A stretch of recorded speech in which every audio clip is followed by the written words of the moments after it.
Je suis née donc le 12 décembre. Dans un mois, j'ai 87 ans. Ouf. Donc je suis née en 33 à l'Étaï. Et j'ai toujours habité à l'Étaï. Vous avez des souvenirs de la période d'occupation? Vous me disiez que votre père avait été... Ben, mon père, il a été pris. Donc, pour en revenir à ça, il a été mobilisé. Il était à Vielsalm. Et puis, un jour, ça a pris un camion. On les a chargés tous, comme on voit les camions, hein, des fois alignés là. Hein. Oui. Ils sont partis, mais c'était pour les faire prisonniers. Ah oui, d'accord. C'était pour les faire prisonniers. À marche, il s'est sauvé du camion. Et non, il s'est sauvé du camion, je ne sais pas où, mais il a été repris à marche. Ah oui. Et à marche, on l'a rembarqué en Allemagne jusqu'au 9 mai 1945. Ouf, tiens. Ah ouais, d'accord. Il a vraiment été en... Les 5 ans prisonnier. Mais il n'a pas été maltraité. Il allait au camp tous les soirs parce que c'était obligatoire de faire acte de présence. Au camp, c'était pas bien loin, il nous a toujours raconté. Mais il était dans une ferme. Ah oui. Et vous l'avez vécu comment? Vous vous souvenez, le retour de votre père? Oui, ben... Vous en rappelez-vous? Je m'en rappelle quand il est revenu, tout le monde était là, tout le village était là pour l'accueillir et tout ça, mais à la maison, j'ai pas de souvenance. Pour moi, c'était papa qui revenait. Oui, c'est ça, ouais. On a vécu normalement. Enfin, normalement, oui et non. Parce qu'ils n'étaient pas malades, mais quelque part, ils sont dépaysés. Quand on les voit rentrer comme ça. Ah oui. Et, c'est comme quelqu'un qui arrive en visite et qui s'assied. Ouais. Il a fallu un peu du temps pour... Qui se remettent dedans. Oui, parce que bon, on avait bien travaillé, nous... Enfin, nous, ma mère surtout. Et pour agrandir un peu la ferme et bien tenir les podrums, ma foi, hein, de ce qu'on nous avait laissé, de ce que les Allemands avaient laissé. Oui. Enfin, la maison n'a pas été sinistrée, nous. Il y a juste un hangar. Je crois que ce hangar-là, je m'en souviens avoir vu une partie du hangar partie, mais que le toit pendait encore. Ah oui. Sans que dans ce souvenir-là, j'ai cette image-là. Et c'était pendant l'offensive, ça, alors, je suppose? À l'offensive, oui. Ah oui. Oui. Quel souvenir vous gardez de l'offensive?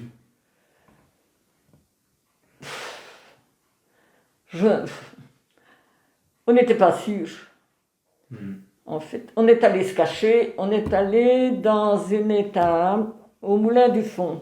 Si tu lis bien ça, je crois que j'ai mis signé quelque part à ça, chez Gustave Gebel. Ah oui. Et je ne sais plus où, hein, j'ai mis des signes comme ça pour avoir des repères. Mais là, on y était 3 ménages. Le papa Gustave donc était malade et mourant, lui, parce qu'il est mort à Noël, justement, et son fils voulait aller voir, son fils Léon voulait aller voir, et il a dit, Ney,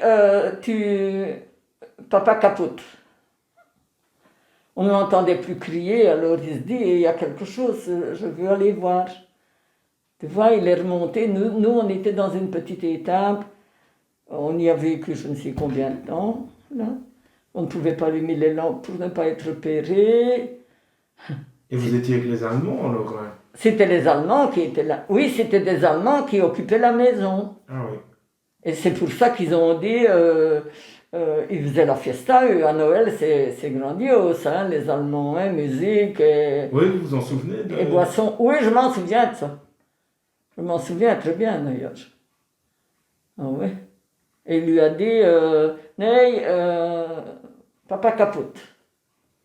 Et quoi, avant, ce monsieur-là entendait son père qui avait été blessé, alors c'est ça? Il n'a pas été blessé, il était malade, c'est un vieillard, je ne sais plus quel âge, je ne sais pas quel âge il avait, moi. Hein, Non, il n'avait pas été blessé, lui. Ah, oui. Il était dans son lit Oui. malade, enfin. Ah ouais, d'accord. Ouais.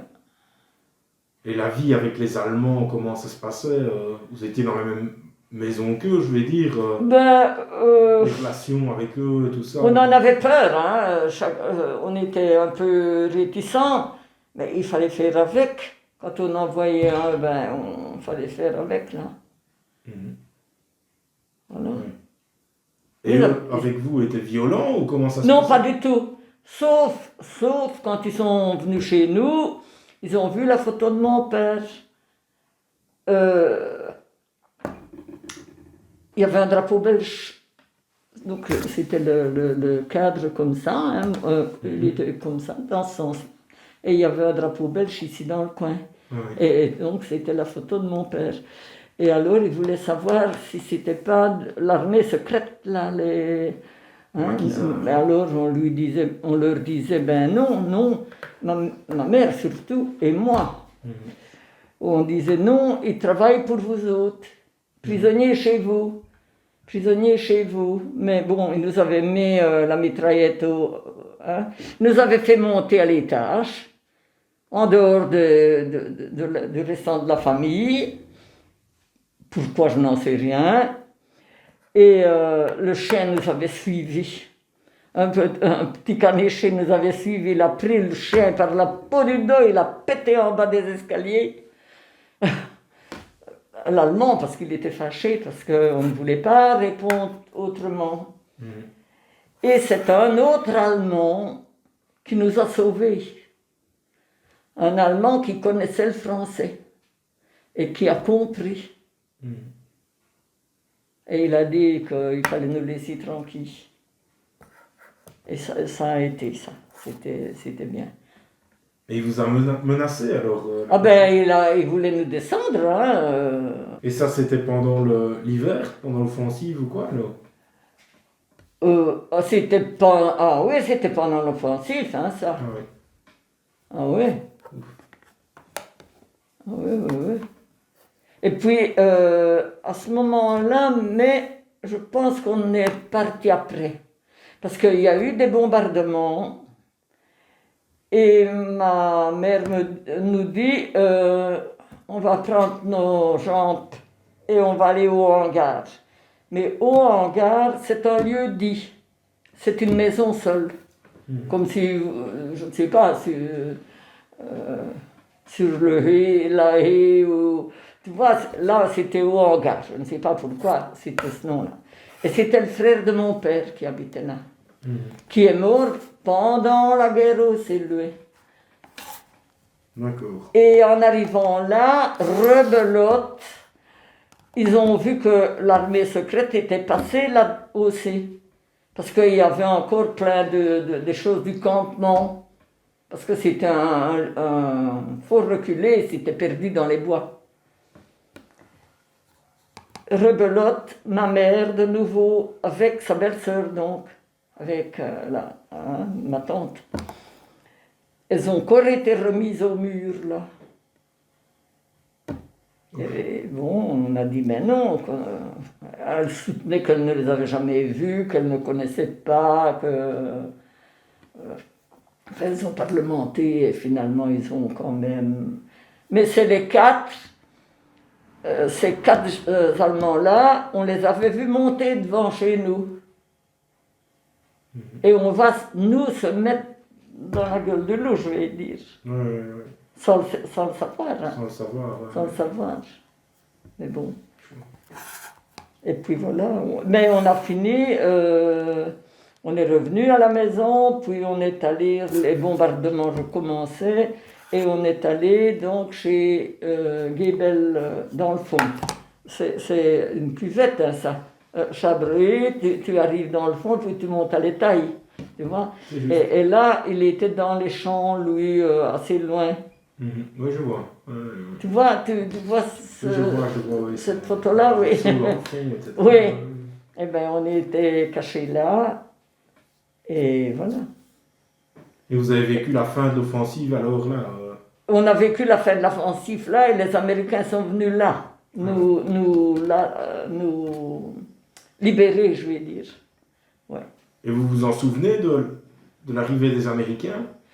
Moi, je m'en souviens, oui, d'accord, mais je n'aurais pas fait la différence. Enfin, j'aurais vu l'uniforme différent, mais il me semble que ça a été tellement vite que je n'ai pas de souvenir de ça. Ouais. Seulement, comme on était dans cette étape-là, et qu'on avait, descendu un poil de je ne sais où, on avait enfoncé dans le fumier pour qu'il tienne bien stable, et le papa Guébel avait fait du café. Et il vidait une tasse de café à tous ceux qui en voulaient une. Mais il y en a une, au lieu de le vider dans la tasse, comme il faisait noir, il le vidait sur ma jambe. Ouf, toi. Et plus je criais, plus il vidait, me semblait-il. Hein. Et bien, c'est les Américains qui m'ont guéri, qui m'ont soigné pendant 9-10 jours, je ne sais combien. Ils venaient soigner ma plaie. Ah oui, d'accord. Ça, je m'en souviens, hein. Comme si c'était hier. Ah oui, ça, c'était gentil, parce qu'ils avaient tout ce qu'il fallait. Ils avaient des infirmiers, sans doute, là-dedans, un bloc d'infirmiers ou quelque chose comme ça. Pendant l'offensive, je veux dire votre pire souvenir comme votre meilleur, parce qu'il y a aussi de bons souvenirs malgré tout, même si la situation était difficile. Le fait que ça se termine simplement, peut-être Des mauvais, c'est mon père qui n'était pas là, évidemment. Ma mère a dû nous chercher à manger. Elle prenait son vélo, elle allait chercher des farines, comme je pense tout le monde. Je n'en sais rien, mais je crois que tout le monde faisait ça. Mais des mauvais souvenirs, pas d'entre les deux guerres. Entre les deux guerres, on a peiné pour travailler tout ça, mais on a repris une vie normale,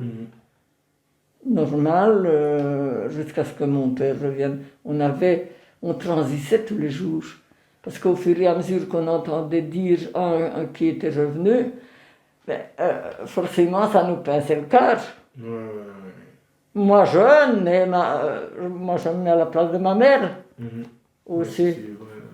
Mais d'autres mauvais souvenirs, c'est les bombardements et tout ça qu'il fallait se cacher, mais en dehors de ça.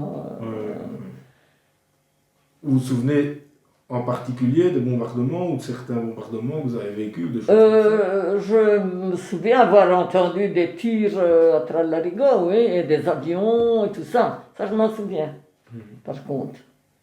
Mais dire si ça tirait, parce que je lisais dans le livre que ça tirait de l'Étail vers Chabreuil. Donc, il y a une distance quand même. Ça, par contre, je n'aurais pas su raconter. Oui, ça. sûr. Ça tirait de partout, pour moi, on n'osait pas bouger. Qu'est-ce que les gens faisaient pendant ces cas-là? Tous les gens étaient cachés, je suppose. Mais... Les gens étaient terrés chez eux. Personne n'est parti. Hein. Non, je crois que tout le monde était... Et tantôt, vous me disiez qu'il y avait eu des victimes dans le village, dont votre cousin notamment. Mais oui, mais mon cousin, lui, les bombardements étaient déjà finis, à mon avis. Hein. Tu sais, les gens qui avaient besoin de bouger à un moment, ils reprenaient un petit peu leurs activités, ou ils allaient se balader, je ne sais pas trop. Mais eux, ils n'avaient rien à faire là, en fait. C'était de gauche, je vais dire, parce qu'à 17 ans, on est encore... surtout à l'époque, maintenant, on est plus éveillé à 17 ans. Mais à l'époque, mais ils ont été chipotés, là. Et on les a ramassés. Qu'est-ce qu'on a ramassé, hein? On n'en sait trop rien. On m'a toujours dit, on les a ramassés dans un seau. Ouf. Ça voulait dire qu'ils étaient bien déchiquetés. Hein. Ouais, ouais. Mais on ne l'a pas vu. Parce que bon, ça ne se montre pas, ça. Hein. Oui, c'est ça, ouais, ouais. Moi, je ne me rappelle pas de son enterrement. Ça, je ne m'en rappelle pas, par contre. True. Non. Mais c'est victime. Mais j'ai connu hein, tous ces gens-là qui sont là. Victime des mines et des explosifs. Mais là, c'était une... Oui, parce que là, il n'a pas été tué comme certains, par exemple, un obus. Parce que moi, dans cette étape-là, j'ai eu un éclat d'obus qui est venu déchirer mon manteau. Hein. Ah oui? Ouf, toi. J'avais un manteau vert, je le vois encore. Et puis la fenêtre a volé en éclats et pouf, il m'a pris dans le dos. Ah, j'ai eu de la chance, il a pris comme ça, en fait. L'éclat est venu comme ça et pas sur mon dos. Ouf. Ah oui, là, oui. J'ai eu de la chance, là. Mais il y a des bons et des mauvais dans tout, hein. Ouais, ouais. Parce que l'Allemand qui nous a sauvés de la mitraillette, là, c'était un bon aussi, hein. Ouais, ouais, ouais. C'était un complaisant, parce qu'il aurait pu se mettre avec l'autre et dire Ouais, descends-les. c'est ça. Mais non, ça c'est bien. Braqué contre le mur, alors, tu vois. Plaqué au mur qu'on était. Ah oui, droite comme des is. Hein. Toutes les deux. Ah ouais. Et moi, une gamine pourtant, hein, inoffensif. Hein. Qu'est-ce que j'aurais bien fait? Mais c'est parce que je tenais avec ma mère et je disais non, papa chez toi,